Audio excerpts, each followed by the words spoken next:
प्रभु सभी को आशीष दे। सुप्रभात। हार्वेस्ट चर्च टाइम में आपका स्वागत है। हमें खुशी हुई कि आज की सुबह की आराधना सभा में आप हमारे साथ शामिल हुए और सच में आराधना दल ने बहुत ही बेहतरीन काम किया।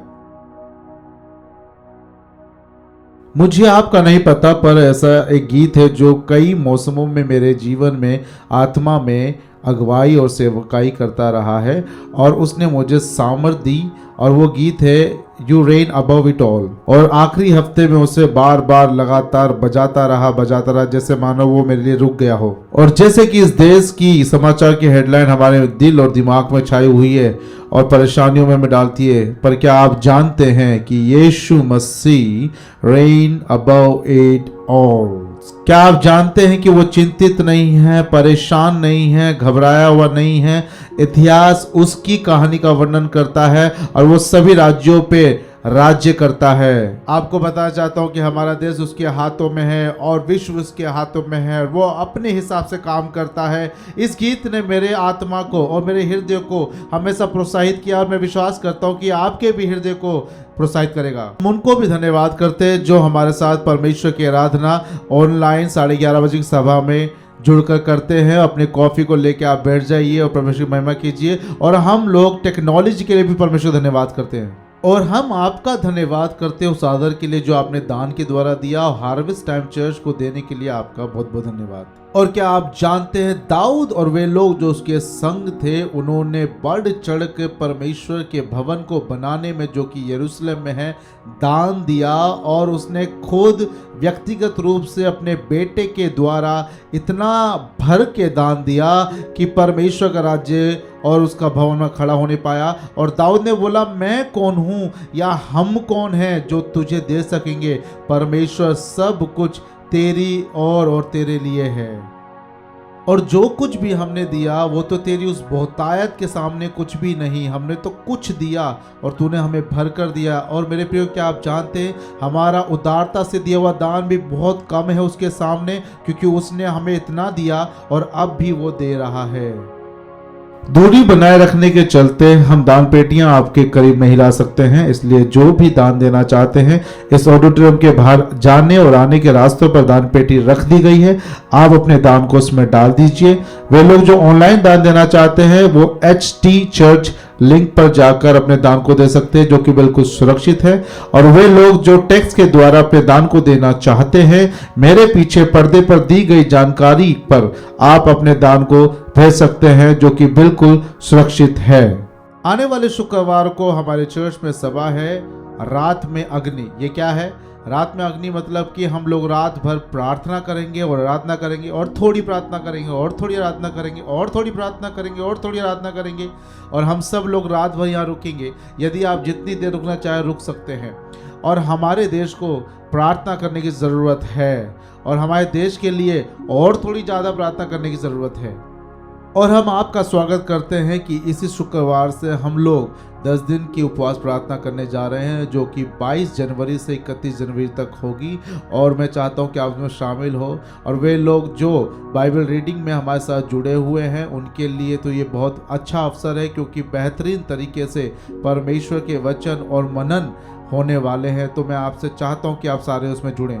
और उन 10 दिनों की प्रार्थना सभाओं में मैं चाहता हूं कि आप उपवास में उपवास होकर जुड़े। कुछ लोग 1 दिन का उपवास रखते हैं, कुछ लोग 3 दिन का। जैसे पवित्र आत्मा आपको अगुवाई करता है आप उपवास रखें, और हम सब मिलकर उन दिनों में एक संग होकर प्रार्थना करेंगे। आज की सभा के समापन के बाद हम पास्टर ब्लेज और पास्टर डेज़ेरी रॉबर्टसन को आशीषित करने वाले हैं।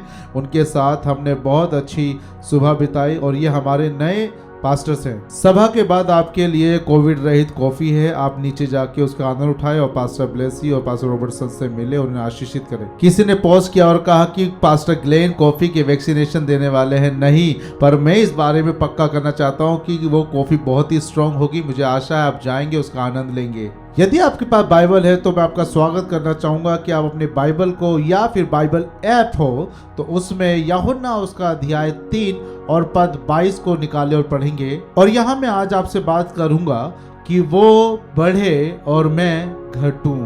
मैं पढ़ रहा हूँ यूहन्ना उसका 3 अध्याय और 2 पद से। और आज मैं जो अनुवाद यूज कर रहा हूँ वो पैशन ट्रांसलेशन मेरे दोस्त ब्रेन सिमन से है। और इसलिए उसमें से कुछ शब्द बिल्कुल अलग होंगे आपके ट्रांसलेशन से। यूहन्ना 3:22 तू बढ़े और मैं घटूं, ऐसा लिखा है। बाइबल बताती है इसके बाद यीशु और उसके चेले यहूदिया देश में आए और वहां वह उनके साथ रहकर बपतिस्मा देने लगा। यूहन्ना भी शालेम के निकट एनोन में बपतिस्मा देता था, क्योंकि वहां बहुत जल था और लोग आकर बपतिस्मा लेते थे। यूहन्ना उस समय तक जेल खाने में नहीं डाला गया था। वहां यूहन्ना के चेलों का किसी यहूदी के साथ शुद्धि के विषय में वाद विवाद हुआ और उन्होंने यूहन्ना के पास आकर उससे कहा, हे रब्बी, जो व्यक्ति यरदन के पार तेरे साथ था और उसकी तूने गवाही दी है, देख वह बपतिस्मा देता है और सब उसके पास आते हैं। यूहन्ना ने उत्तर दिया, जब तक मनुष्य को स्वर्ग से ना दिया जाए तब तक वह कुछ भी नहीं पा सकता। तुम तो आप ही मेरे गवाह हो कि मैंने कहा मैं मसीह नहीं परंतु उसके आगे भेजा गया हूँ। जिसकी दुल्हन है वही दूल्हा है, परंतु दूल्हे का मित्र जो खड़ा हुआ उसकी सुनता है, दूल्हे के सबसे बहुत हर्षित होता है। अब मेरा यह हर्ष पूरा हुआ है। अवश्य है कि वह बढ़े और मैं घटूं।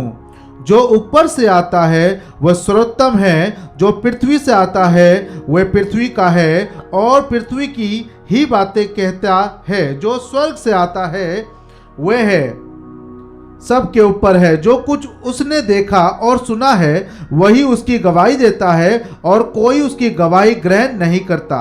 जिसने उसकी गवाही ग्रहण कर ली उसने इन सब बात पर छाप लगा दी कि परमेश्वर सच्चा है, क्योंकि जिसे परमेश्वर ने भेजा है वह परमेश्वर की बातें कहता है, क्योंकि वह आत्मा नाप नाप कर नहीं देता। पिता पुत्र से प्रेम रखता है और उसने सब वस्तुएं उसके हाथ में दी है, और जो पुत्र पर विश्वास करता है अनंत जीवन उसका है, परंतु जो पुत्र की नहीं मानता वह जीवन को नहीं देखेगा, परंतु परमेश्वर का क्रोध उस पर रहता है। और आइए हम सब कहें, वो बढ़े और मैं घटूं।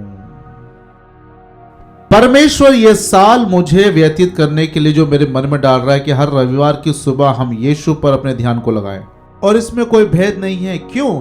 क्योंकि इब्रानियों की पुस्तक में यह लिखा है कि हमारे सताव और पीड़ा के समय में हमें शांति देने वाला, हमें सहारा देने वाला जो है वो यीशु है, जिस पे हमें निगाह लगानी है। और उसने कहा कि तुम मेरे जुए को उठाओ, तुम मुझसे सीखो, मुझे पढ़ो, मुझे समझो, और जब तुम ऐसा करते हो तो तुम्हारे भीतर, तुम्हारे हृदय में शांति आ जाएगी, और वो शांति मैं दूंगा। और इस साल जो मेरी प्रार्थना है कि जब हम मिलकर यीशु मसीह के न्यारे जीवन की ओर देखते हैं और जब हम उससे बहुत कुछ सीखें और उससे हम बहुत कुछ पाएं और जब हम उसके जीवन काल को समझें, इन सब से बढ़कर मैं चाहता हूं कि आप यीशु मसीह के साथ रिश्ते में उसके हृदय को जानें। और जब आप ऐसा करते हैं तो यीशु की शांति अपने हृदय में आप पाएंगे, चाहे फिर ये साल हमें कुछ भी देखना पड़े। दिसंबर के महीने में हमने यीशु मसीह के जन्म के बारे में सीखा और पिछले हफ्ते हमने यीशु मसीह के बालकपन के शुरुआती दौर के बारे में सीखा, पर अब हम यीशु मसीह की सेवकाई के बारे में सीखेंगे। और सबसे पहली बात जो मैं बताना चाहता हूँ यूहन्ना बपतिस्मा दाता के बारे में है। सबसे पहले मैं इस बात को साफ कर देना चाहता हूं कि ये वो यूहन्ना नहीं जो यीशु मसीह का प्रिय चेला है, जिसने यूहन्ना की पुस्तक लिखी, उसके बारे में हम बाद में सीखेंगे। यूहन्ना बपतिस्मा दाता यीशु मसीह से लगभग 6 महीने पहले पैदा हुआ और उसकी माता एलिशिबा मरियम की रिश्तेदार थी, जो कि यीशु मसीह की पृथ्वी यानी कि दुनियावी माता थी। यूहन्ना बपतिस्मा दाता और यीशु दोनों मुसेरे भाई थे, यानी कि मुसेरे चचेरे भाई। यदि हिप्पोलिटस का अनुमान ठीक है तो 25 दिसंबर पहली ईसा पूर्व में यीशु मसीह और जुलाई पहली ईसा पूर्व में यूहन्ना ने जन्म लिया था। लूका बताता है कि यूहन्ना मरुस्थल में पला बढ़ा और संसार की संस्कृति से दूर रहा उसकी सेवकाई से पहले तक। और जब वो 30 साल का हुआ तो परमेश्वर का वचन उसके पास आया बुलाहट के तौर पे, और नए नियम में इसी भाषा का इस्तेमाल होता है एक भविष्यवक्ता की बुलाहट के लिए। और फिर यूहन्ना प्रचार करने लगा और बपतिस्मा देने लगा मरुस्थल में उन लोगों को जो उसके इर्द गिर्द थे। अगले हफ्ते हम ये देखेंगे कि यीशु मसीह का कहाँ और कैसे बपतिस्मा हुआ। बहुत सी रोमांचक बातें हैं जो आप अगले हफ्ते सीखने वाले हैं। पर यूहन्ना बपतिस्मा दाता यरदन नदी में आगे और पीछे अपने काम को शुरू करता है और सबको बपतिस्मा देता रहता है। हम जानते हैं कि परमेश्वर के द्वारा यूहन्ना को यह कार्य दिया गया था कि वो मार्ग तैयार करे, पर हम ये बात को देखते कि कितनी गहराई से इच्छुक था वो कि उसने यीशु मसीह की सेवा को शुरू करने के लिए मार्ग तैयार किया। और मरकुस कहता है कि सुसमाचार यूहन्ना के द्वारा शुरू हुआ। यीशु के बपतिस्मा के बाद मरुस्थल में शैतान के द्वारा उसकी परीक्षा की गई और हम देखते हैं कि यूहन्ना और यीशु ने कुछ समय एक साथ काम किया। बहुत से यीशु के चेले वो पहले यूहन्ना के चेले हुआ करते थे। जब यूहन्ना के चेले यीशु मसीह की ओर पूरी निष्ठा के साथ फिरने लगे तो यूहन्ना के चेले इस बात से विचलित हुए और उन्होंने यूहन्ना को कहा कि क्यों सभी लोग यीशु की ओर फिरते हैं, इसमें तेरा क्या कहना है? तब यूहन्ना कहता है, क्या तुम्हें याद नहीं कि मैं मसीह नहीं हूं परंतु मुझे उससे पहले भेजा गया है? और लोग खड़े होकर उसके अगुवाईपन पे विचार करने लगे। और यहाँ पे यूहन्ना ने बहुत अच्छी तरीके से इस बात को हमें लिख कर दिया है कि तू बढ़े और मैं घटूं। मैं आपको यीशु मसीह के जीवन की कहानी इस क्रम में बता रहा हूं क्योंकि मुझे पवित्र आत्मा ने कहा कि तुम्हें ये सब बातें आज ही बतानी है और मैंने ये सीखा है कि मुझे वही करना है जैसा वो कहता है।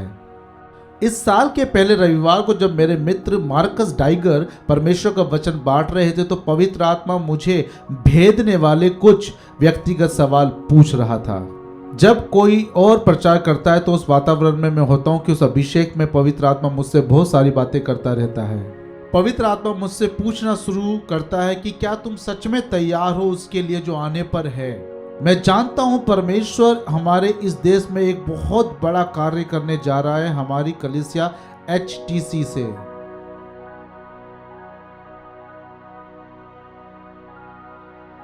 मैं जानता हूं कि वो समय आने पर है जब इस भवन की जगह लोगों के लिए कम पड़ जाएगी और लोग बाहर बैठा करेंगे जो अंदर आना चाहेंगे। मैंने ये सब कुछ देखा है। पर प्रभु ने मुझसे पूछा, क्या तुम सच में तैयार हो इन सब के लिए? क्या तुम सच में तैयार हो उस शब्द के मतलब के लिए जो STC है, क्योंकि वो वैसा नहीं रहेगा जैसे पहले था? क्या तुम सच में तैयार हो उस महान भीड़ को ग्रहण करने के लिए जो इस भीड़ से ज्यादा है जो अभी है? और क्या तुम अपने आप को बदलने के लिए तैयार हो उन भीड़ को सिखाने के लिए जो अभी की भीड़ को सिखाते हो? क्या आप जानते कई बार अपने हृदयों को हम खोलते कि परमेश्वर एक बड़ा काम करे, पर हम अंदर ही अंदर ये मानते हैं कि हम बदलना नहीं चाहते हैं अपने आप को। और अपने 30 साल की सेवकाई के अनुभव में मैंने जाना है कि कुछ भी वैसा नहीं रहता जैसे वो पहले था। सुनिए, ये बहुत प्यारी पंक्तियां लिखी है। अगर हम पवित्र आत्मा के साथ कदम से कदम मिलाकर नहीं चलते हैं तो आत्मिक गतिशीलता और सौहार्द जिसे हम आज जानते हैं और सजाते हैं कल हमसे दूर हो जाएगी। आत्मिक गतिशीलता को बनाए रखने के लिए हमें जरूरत है कि हम पवित्र आत्मा की अगुवाई में उसके बदलाव में बदलते चले जाएं।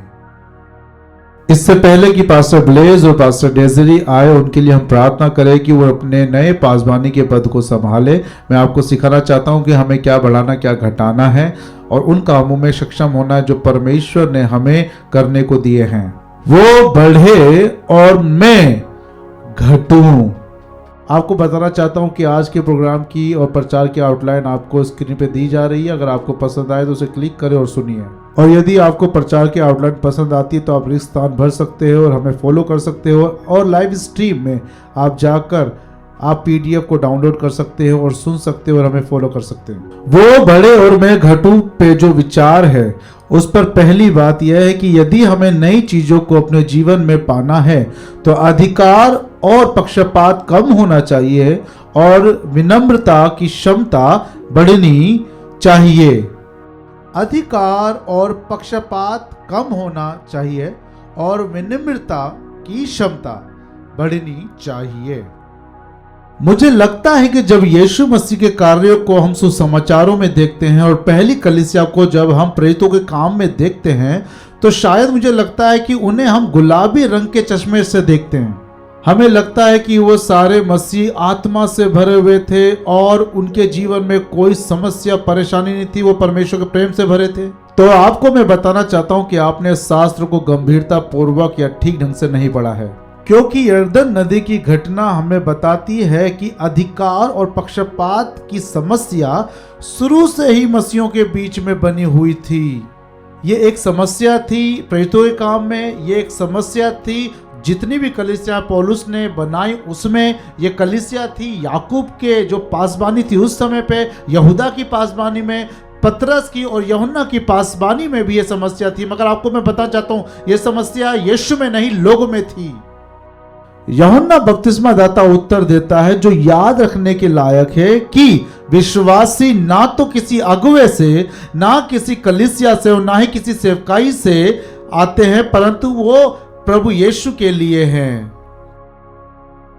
बाइबल सिखाती है कि वो पवित्र आत्मा है जो किसी एक मसीह को एक मसीह समाज से जोड़ती है। पवित्र आत्मा उसको इस समाज में बुलाता है और फिर उन्हें एक संग एक स्थान में संभाल के रखता है।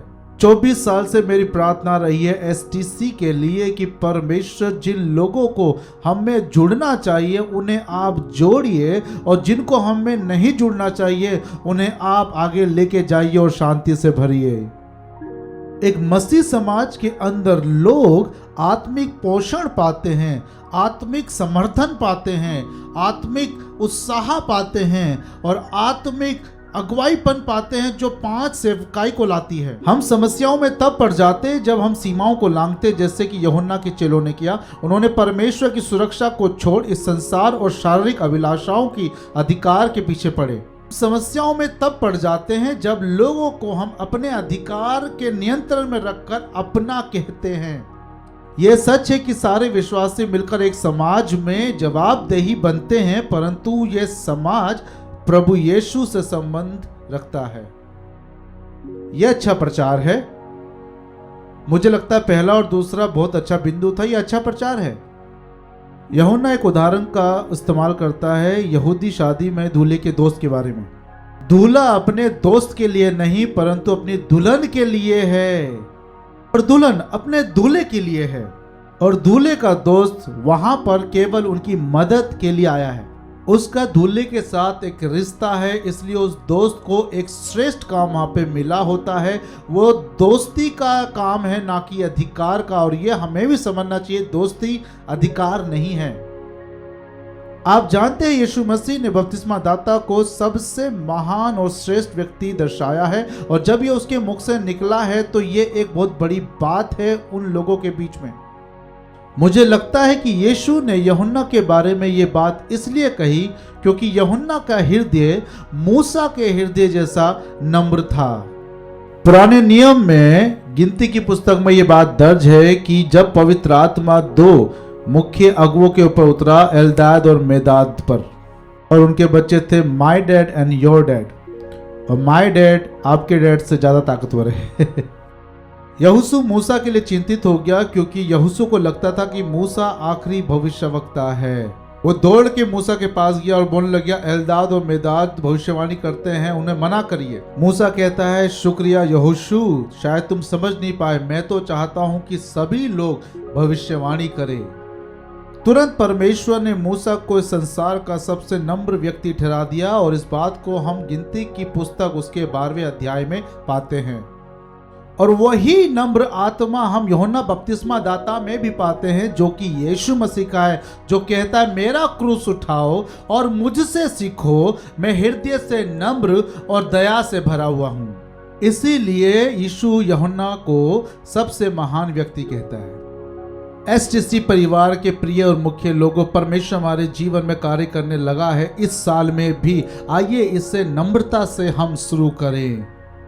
आइए हम मालिक ना बने, ना ही इस इमारत की, ना ही अगुवाईपन की, और ना ही लोगों की, क्योंकि ये सब यीशु का ही है। पौल कुरिन्थियों की कलीसिया को लिखता है कि ऐसी कौन सी चीजें जो परमेश्वर की ओर से नहीं है, और यदि वो परमेश्वर की ओर से है तो घमंड किस बात का करते हो कि वो तुम्हारी ओर से है। आइए हम विभाजन करने वाले लोग ना हो, जो नए लोगों का मुकाबला पुराने लोगों से करते हैं। यहाँ तो जब लोग यीशु से मिले पहली बार तो वो विश्वास में बढ़ने लगे। आइए हम दोस्ती को आगे बढ़ाएं, ना कि अधिकारीपन को। ये एक अच्छा प्रचार हो रहा है। वो बढ़े और मैं घटूं। नई चीजों का अधिकारी होने के लिए ये मेरा विचार है और जो मेरे लिए प्रिय भी है। सेवकाई के व्यक्तित्वों के प्रति अनुचित भक्ति कम होनी चाहिए और यीशु पर निर्भरता बढ़नी चाहिए।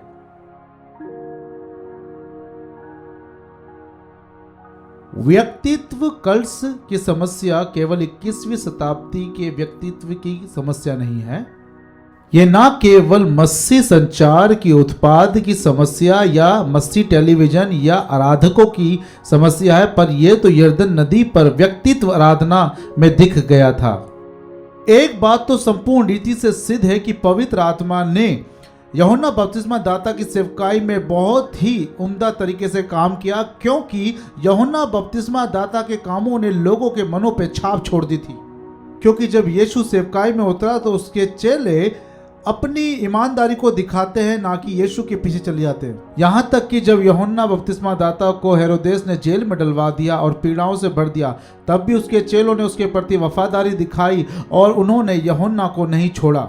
यहाँ तक कि यूहन्ना बपतिस्मा दाता के मरने के 25 साल बाद जब संत पौलुस यूनान के एफिसस शहर में जाता है, जो कि यरूशलेम से हजारों किलोमीटर की दूरी पर है, वहां पर उनको यूहन्ना के चेलों के पद चिन्ह मिलते हैं।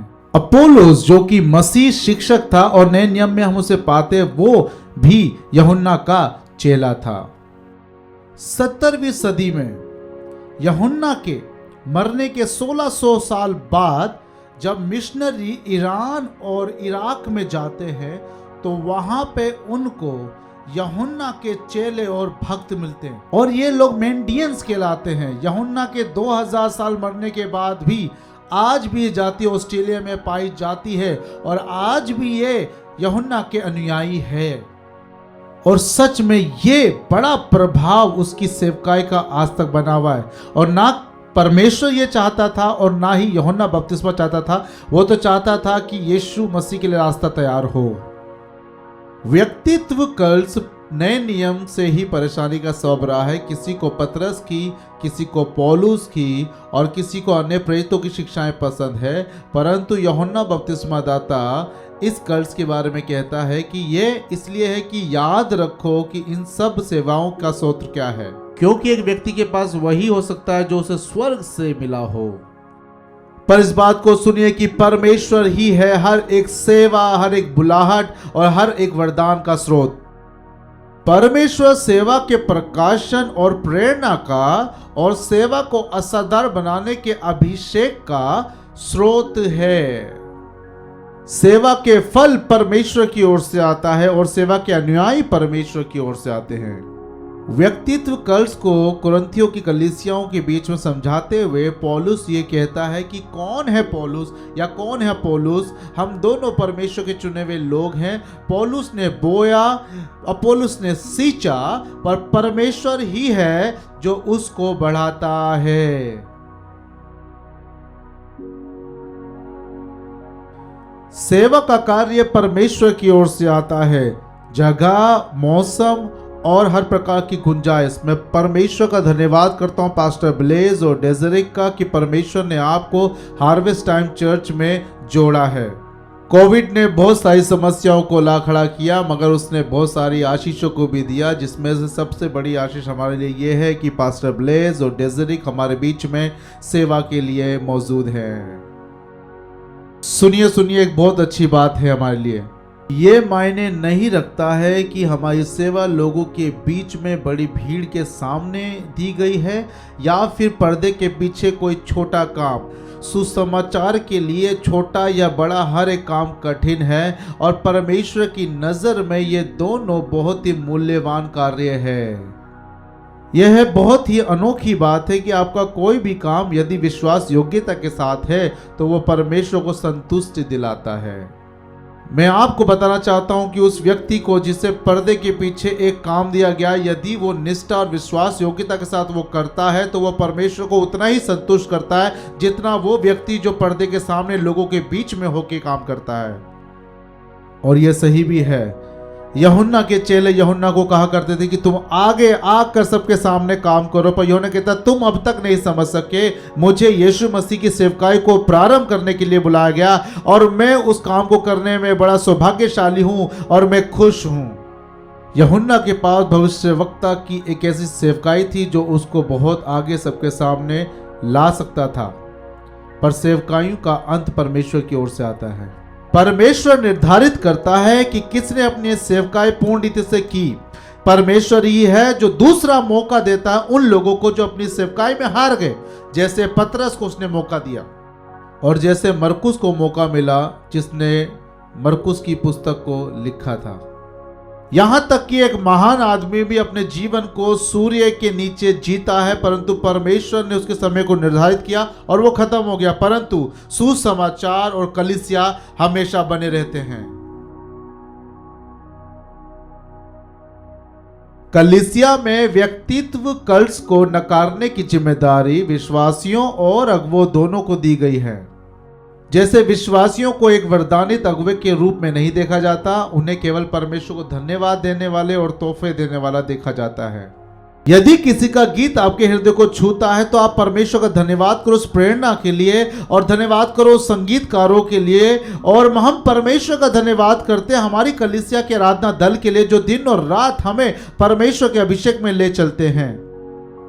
जब किसी का प्रचार या किताब आपको पसंद आए तो उन प्रेरणाओं के लिए परमेश्वर का धन्यवाद करें। सुनिए, हम अगुवों को चाहिए कि हम यूहन्ना बपतिस्मा दाता का उदाहरण ग्रहण करें और लोगों को खुद पर और अगुवों पे आश्रित होने के लिए रोकें और उन्हें सिखाएं कि केवल मसीह यीशु पे आश्रित हो। इस बात पे जोर दीजिए, हमें अपने विचारों विरासत में घटने की जरूरत है और सेवा के लिए नई पीढ़ी को आगे बढ़ाने और बढ़ाते रहने की जरूरत है।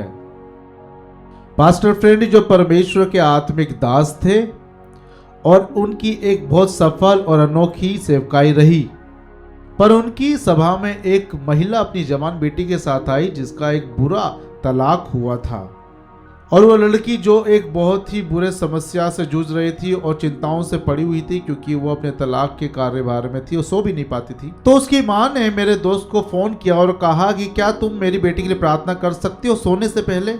और मेरे दोस्त ने उस लड़की के लिए प्रार्थना करी और उस रात वो लड़की बहुत आराम से सोई।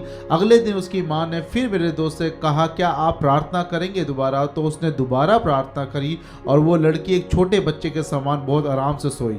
और कुछ ही क्षण बाद वो रात धन्यवादित रातों में बदल गई क्योंकि जब तक वो लड़की फोन पे प्रार्थना नहीं करती थी वो सो भी नहीं पाती थी। ये बहुत अच्छा कार्य था जिसमें कुछ गलत नहीं था, पर धीरे धीरे ये एक अस्वस्थ कार्य में बदल गया।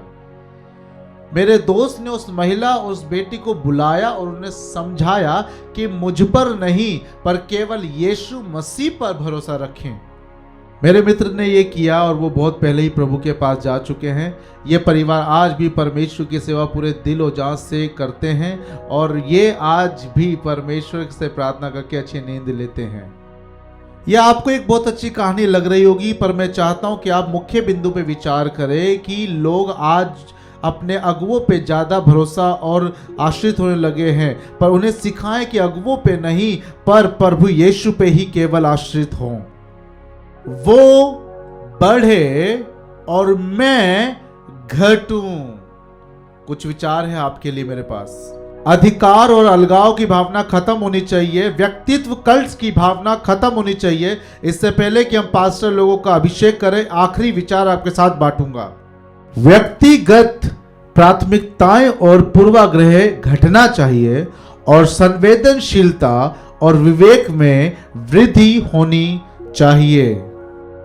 व्यक्तिगत प्राथमिकताएं और पूर्वाग्रह घटनी चाहिए और संवेदनशीलता और विवेक में वृद्धि होनी चाहिए। एक समय पर यूहन्ना बपतिस्मा दाता और प्रभु यीशु मसीह ने एक साथ कदम से कदम मिला के काम किया यरदन नदी पे। ना केवल एक जगह पे पर एक साथ काम किया। पहले तो उन दोनों की सेवकाई एक जैसी लग रही थी, पर कुछ समय बाद यीशु मसीह की सेवकाई ने एक अलग स्तर ले लिया और एक दिशा में वो चलती चले गई। यूहन्ना और यीशु के दो अलग अलग प्रचार थे। यूहन्ना न्याय के ऊपर प्रचार करता था और यीशु मसीह प्रभुता के ऊपर। मैं आपको बताना चाहता हूं, प्रभुता न्याय से बेहतर है।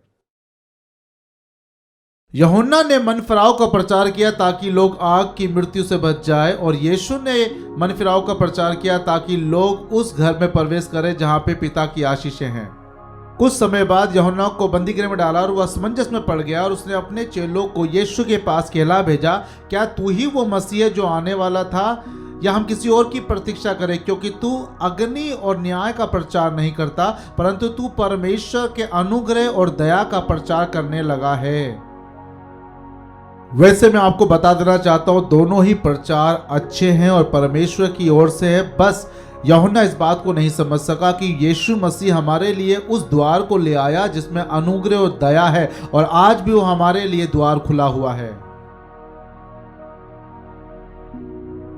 यीशु और यूहन्ना की सेवकाई के तरीके अलग अलग थे। यूहन्ना तपस्वी के समान जंगलों में अकेला रहा करता था। पुराने नियम के भविष्यवक्ताओं के समान वो जंगली जानवरों की खाल के कपड़े पहना करता था और जंगली वन मधु और टिड्डियां खाया करता था। परमेश्वर के लोग ये देख के याक कहते थे। यीशु लोगों से प्रेम करता था। उसको बहुत पसंद था शादियों में जाना, रात के भोजन के समारोह में जाना। उसे लोगों के साथ बात करना पसंद था, यहाँ तक कि लोगों की आलोचनाओं को भी लेना पसंद था। हर प्रकार से वो लोगों के बीच में रहा करता था। उसको बहुत पसंद था ये सब। यीशु और यूहन्ना का रिश्ता राजनीति से भी बिल्कुल अलग था। यूहन्ना मुंह पे बोलने वाला व्यक्ति था। उसने राजा हेरोदेस की आलोचना सबके सामने की थी और इस वजह से उसको जेल में डाला गया और प्रताड़ित किया गया। यीशु इससे बिल्कुल विपरीत था। उसने राजनीतिक बहुत अच्छा रुतबा छोड़ा। हालांकि कुछ बातों पे उसे ताड़नाएं मिली, परंतु यीशु ने लोगों के हृदय और उनके व्यक्तिगत उद्धार पर ध्यान दिया। फिर भी राजनीति ने अपने कानून के चलते यीशु मसीह को क्रूस की सजा सुना दी। आप इस बात को जान लीजिए, चाहे आप बोलने वाले हो, चाहे आप चुप रहने वाले हो, सभी राजनीति अपने लाभ के लिए कुछ भी कर सकती है। इस बात को लिख लीजिए। कुछ समय के लिए यीशु और यूहन्ना ने एक साथ सेवा करी, मगर एक समय ऐसा आना जरूरी था जब यूहन्ना की सेवा कार्य को खत्म होना था और यीशु मसीह कार्यभार को ऊंचा उठते रहना था। अब यूहन्ना के चेलों के लिए यह चुनौतियां खड़ी हुई कि उस यूहन्ना की सेवकाई को यूहन्ना के तरीके से ही खत्म कर दिया जाए और नई सेवकाई जो यीशु के द्वारा आती है वो पवित्र आत्मा के द्वारा उसे ग्रहण करे और उस सेवकाई के अनुसार अपने आप को चलाया जाए। मेरे प्रियो, हमें भी जब परमेश्वर नई सेवकाई देता है तो हमें भी उन रुकावटों को हटा देना चाहिए और पवित्र आत्मा से समझ पानी चाहिए कि हम उन नई सेवकाइयों को जो नई तरीके से परमेश्वर हमें देता है उसकी आत्मा के अनुसार उसे करने वाले बने। उदासियां घटती जाएं और परमेश्वर के नए काम के लिए पवित्र प्रत्याशा उठती जाएं। कुछ लोग जो 25 वर्ष से हमारे साथ बने हुए हैं और मेरी पत्नी डेनिस के हार्वेस्ट टाइम में आने से भी पहले के लोग हमें कहते हैं, पास्टर ग्लेन, हार्वेस्ट टाइम के पुराने दिनों को हम याद करते हैं। मैं उनकी भावनाओं को, उनके कहने के मतलब को समझता हूं, क्योंकि वो कई लोगों को याद करते जो हमारे बीच में अब नहीं रहे। पर मैं इन सब बातों पे सोचने पे समय बर्बाद नहीं करता हूं। मैं तो उन दिनों का इंतजार करता हूं जब परमेश्वर नए हार्वेस्ट टाइम में अपना नया काम करेगा। हमें परमेश्वर की नई सेवकाई के नए तरीकों पर समर्पित करना चाहिए। नए आत्मिक प्रेरणा के विचारों को पाने के लिए हमें पुराने प्रचार को परमेश्वर को सौंपना चाहिए ताकि वो नए शब्दों को हमारे हृदय में डाल सके। यूहन्ना कहता है, देखो जो प्रचार मुझे दिया गया है परमेश्वर की ओर से वो मैं करता हूं। उसने किया भी, पर यीशु मसीह उन प्रचार से भी ऊपर का स्तर वाला प्रकाशन लाता। उसे लीजिए। देखिए, परमेश्वर का वचन कभी बदलता नहीं, परंतु पवित्र आत्मा आज की पीढ़ी को कहता है कि आज का वचन लाओ। और मैं चाहता हूं कि इन दिनों में हमें कल का नहीं परंतु आज का वचन चाहिए, ताकि आने वाली पीढ़ी और आने वाले समय के लोगों को आज के वचन के द्वारा आगे बढ़ाया जाए। हमें राजनीतिक प्राथमिकताओं को प्रभु को सौंपने की जरूरत है। यदि आपने इस प्रचार का आनंद लिया है तो अब मैं आपको खोने पर हूं। मैं आपको बताना चाहता हूं कि 20 जनवरी बुधवार को शपथ ग्रहण करने के द्वारा जो बाइडेन मेरे राष्ट्रपति बन जाएंगे और कमला हैरिस मेरे उपराष्ट्रपति। और मैं संपूर्ण रीति से प्रार्थना करने के लिए समर्पित हूं, उनकी शांति के लिए, सफलता के लिए, उन सबसे बढ़कर उनकी उद्धार के लिए। जैसे मैंने हमारे राष्ट्रपति ट्रंप के लिए प्रार्थना करी और उन सभी के लिए जो उससे पहले आए। राष्ट्रपति ट्रंप मेरे आज राष्ट्रपति है, वो कल मेरे राष्ट्रपति रहेंगे, वो मंगलवार को मेरे राष्ट्रपति रहेंगे, पर बुधवार की सुबह मेरे नए राष्ट्रपति और उपराष्ट्रपति आ जाएंगे जिनके लिए प्रार्थना करना मेरा कर्तव्य है और मैं उनके लिए प्रार्थना करूंगा। प्रियो सुनिए, मसीहत अमेरिका बिना जी सकती है, परंतु अमेरिका बिना मसीहत नहीं जी सकता है। सबसे जरूरी हमें प्रार्थना करनी हमारे देश के लिए, हमारे नेताओं के लिए और हमारी कलीसिया की बेदारी के लिए। प्रभु मुझे इस समय अगुवाई कर रहा है कि हमें चुनाव से पहले उपवास रखने की जरूरत है, उनके लिए प्रार्थना करने की जरूरत है। और मेरी प्रार्थना यह है कि परमेश्वर घास के समान जड़ पकड़ी हुई बेदारी अमेरिका में लाए। और यह मायने नहीं रखता कि वॉशिंगटन में वो क्या कहते या क्या करते, पर अमेरिका परमेश्वर की आवाज को सुनेगा और परमेश्वर के वचन को मानेगा। यह है मेरी प्रार्थना। वो बढ़े और मैं घटूं। परमेश्वर हमें उन अधिकारों में लेके जाए जो वो नए तौर पे लेकर आने पर है। क्या आप खड़े होगे और राजाओं के राजा और प्रभुओं के प्रभु को एक बड़ी महिमा दें? और आइए प्रियो से छोटी महिमा ना दें, पर उसे एक बड़ी और महान महिमा दें।